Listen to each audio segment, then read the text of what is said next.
দেখতে গেলে আমাদের মেয়েদের দুটো বাড়ি, একটা বাবার বাড়ি আর একটা শ্বশুর বাড়ি। কিন্তু এ দুটো বাড়ির মধ্যে কোনোটাই কি আমাদের বাড়ি? না, কোনোটাই আমাদের নিজেদের বাড়ি নয়। কারণ শ্বশুরবাড়িতে কোনো কারণে কখনো যদি কিছু ভুল হয়ে যায়, সঙ্গে সঙ্গে শ্বশুরবাড়ির লোকেরা কথা বলতে পিছপা হাঁটে না।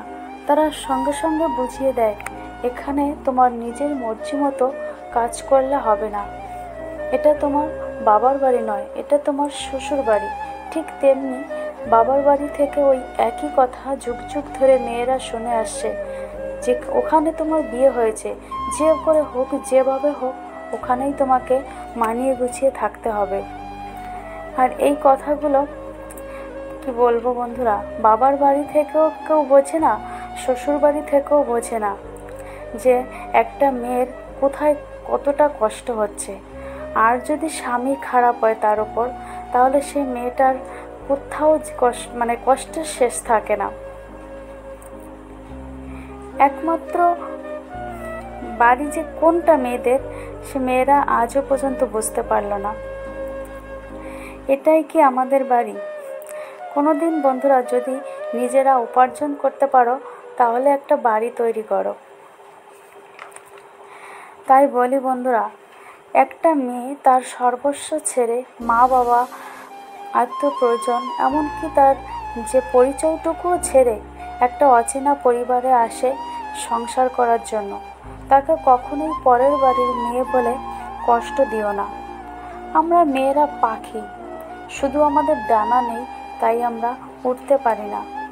কত স্বামীরা আছে কথায় কথায় বউদেরকে বলে, বাড়ি থেকে বেরিয়ে যাও, যদি এখানে থাকতে হয় আমার মতন করে থাকবে, আমি যেভাবে চলতে বলবো সেভাবেই চলবে।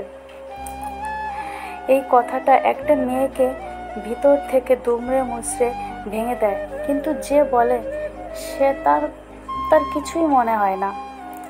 সে নিজেকে নিয়ে খুব গর্ব করে, আমি ইনকাম করি, আমার পয়সায় খায়, আরামায়েশ করে, আমি বলতেই পারি।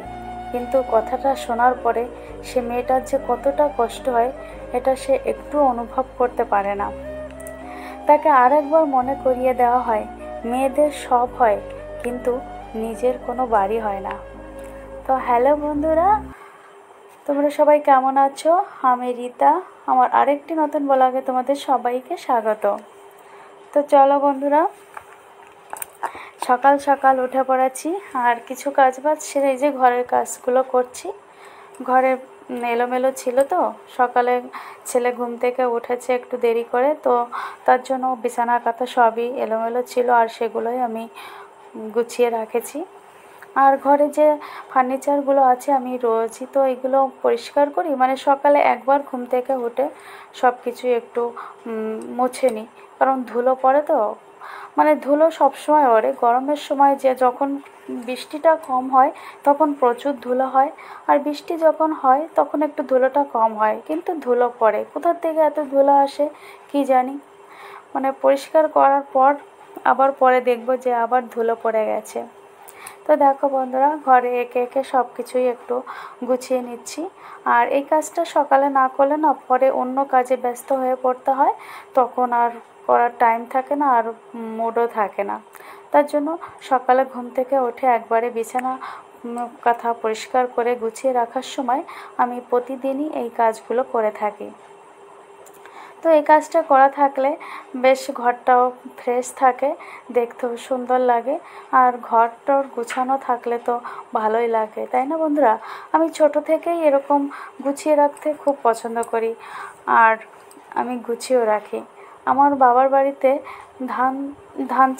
চাষবাসের কাজ হতো, কিন্তু ওই দিকটা না আমি অতটা খেয়াল করতাম না। ঘরের গাছানোটা আমি পছন্দ করি। আর এখন শ্বশুরবাড়িতে তো আমার ধান চালের কাজ নেই, এখানে ওই ঘর গোছানো, ঘর পরিষ্কার করা, রান্না বান্না এইটুকুই যা, তো সেইগুলোই করতে থাকি। হাজব্যান্ড তো বাড়িতে থাকে না, তিনি কাজের সূত্রে চাকরির সূত্রে একটু বাইরে থাকে, আর আমাকে বাড়িতে থাকতে হয়। শ্বশুর শাশুড়ি ছেলেকে নিয়েই আমি বাড়িতে থাকি।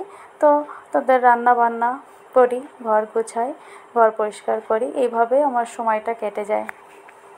তো বন্ধুরা সব কাজ বাজ সেরে এই যে একটু ফ্রেশ হয়ে নিলাম।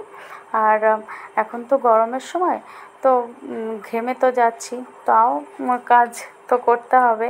পাখা অফ করে কাজ বাজ করা হচ্ছে, আবার পাখার নিচে এসে বসি, এভাবেই কেটে যাচ্ছে।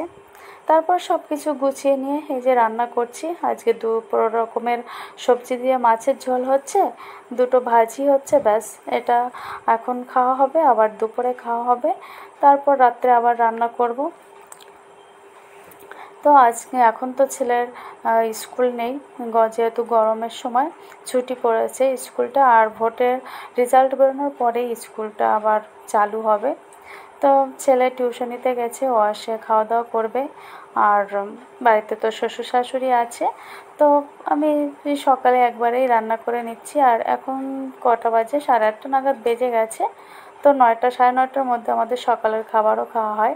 খাওয়া দাওয়া করে সব কাজ সেরে দুপুরেরও খাওয়া দাওয়া করে এই যে বিকালে আমি কিছু রিলস বানাচ্ছিলাম। আর এই যে ফুলদানিটা দেখছো না, এটা আমার শাশুড়ি মা বানিয়েছে। তা আমাকে বলছে, বৌমা এটা উপরে টেবিলে রাখো।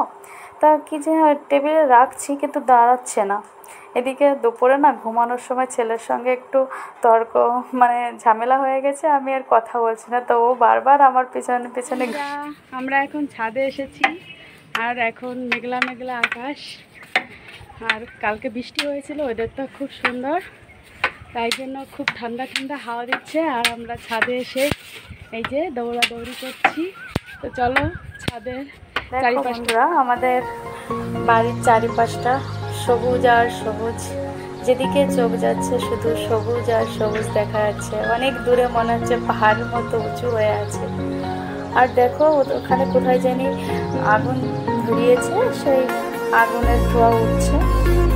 আর এই দিকটা দেখো বন্ধুরা, আগে না রেল লাইনটা দেখা যেত, এখন গাছটা মানে গাছের পাতা এতটা হয়েছে আর গাছটাও বড় হয়ে গেছে, তো তার জন্য রেল লাইনটাও দেখা যাচ্ছে না। তো দেখো বন্ধুরা, ওই যে ট্রেন যাচ্ছে খুব কাছে, আমাদের ছাদ থেকে আরও কাছে মনে হয়। তো বন্ধুরা, আমার এই ভিডিওটি প্রথম থেকে শেষ অবধি দেখার জন্য অসংখ্য ধন্যবাদ।